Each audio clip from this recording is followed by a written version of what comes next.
ऐसे ऐसे लोग जो फेम हासिल करने की, क्या हासिल करने की, सिर्फ नाम। अभी एक और नया फितना आ गया है, क्या नाम है उसका, शाहिद अनवर। अब वो बंदा यानी कि इतनी अजीब बातें करता है, अल्लाह माफ़ करे, मुतकब्बिर बंदा है। एक तकब्बुर है उसमें, और एक गरीबों को बार बार कहता है गरीबों गरीबों। अल्लाह उसको हिदायत दे, अगर उसके मुकद्दर में हिदायत नहीं, अल्लाह उसको पूरी दुनिया में इबरत का निशान बनाए कि क्या गरीबों।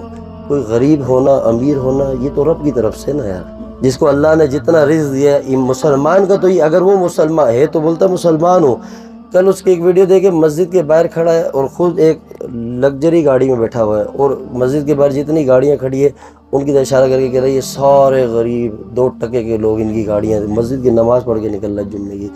तो एक बंदे की इतनी थिंकिंग, ऐसे ऐसे लोग इस उम्मत के अंदर आ रहे हैं, फितने आ रहे हैं कि जिनमें तकब्बुर की ऐसी है, दौलत का घमंड है। ये तो फिरौन में था, ये तो नमरूद में था, ये तो शद्दाद के अंदर था, जो दौलत के तकब्बुर में थे कि किसी को कुछ नहीं समझते। हदीस पाक में आता है कि गरीब अमीर से 500 साल पहले जन्नत में जाएगा।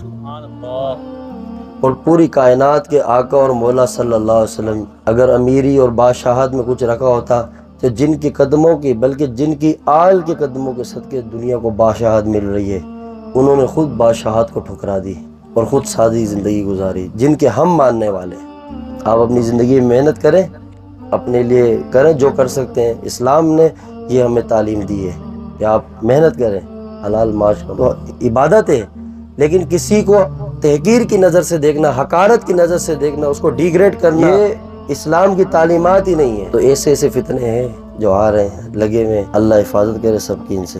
तो हमें बचना चाहिए, हमें इनसे मुतासिर नहीं हो कि अब बोले वो कुछ लोग बोलते हैं कि यार देखो कैसे मोटिवेट कर रही है। मोटिवेट, कायनात में सबसे खूबसूरत तरीका किसी को मोटिवेट करने का अगर देखना है तो प्यारे आका और मौला सल्लल्लाहु अलैहि वसल्लम का अंदाज़ है। आपसे ज़्यादा किसी को तरीका नहीं, तबलीग का पता है।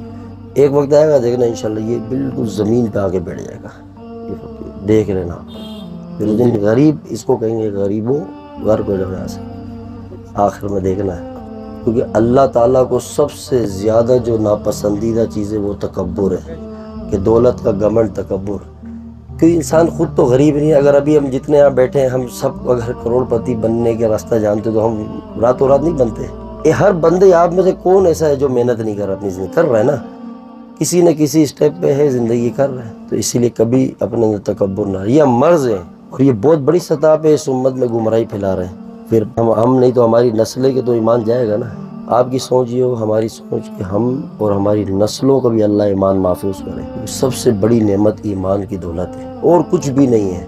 अगर ईमान की दौलत से बड़ी कोई और चीज़ दुनिया में होती ना तो वो सहाबा की ज़िंदगी में नज़र आती है। और सहाबा की मिसाल इसलिए बार बार आपके सामने अर्ज़ करता हूँ कि हमारे नज़दीक 100% जो मजबूत लोग हैं दुनिया में, कि जिनके जन्नती होने में एक ज़र्रे के बराबर भी शक नहीं होने, सहाबा हैं। कि हर सहाबी जन्नती है, कि जिनके जन्नत के जो सर्टिफिकेट है, रज़ा का ऐलान खुद कुरान में अल्लाह ने किया है। तो हमारे लिए तो वो आइडियल है। जब हम उनकी ज़िंदगी देखते हैं तो पूरी सल्तनत और हुक्मरानी होने के बावजूद भी आजिज़ी और इनकिसारी की इंतहा पे नज़र आते हैं। वो कुर्बानियाँ दी है ना। तो हम जो ये ज़िंदगी है ना छोटी सी, इसको अगर खुशगवार बनाना चाहते हैं, आपके सामने एक फार्मूला दोबारा रखता हूँ जो गुज़िश्ता दिनों में भी, कि हम अपनी सोच जो कैद है इसको तोड़ दें। बस खूब अल्लाह को राज़ी करने वाले काम करें, अपने आप को इन फितनों से बचाएं, ईमान को सबसे ज़्यादा कीमती समझें, इसके बचने की मेहनत करें। जो चीज़ें ईमान के ऊपर ख़तरा है उनसे अपने आप को महफूज करें, और कोशिश करें कि सोशल मीडिया को इस्तेमाल करते हुए कोशिश करें कि ऐसे हर किसी को ना सुने।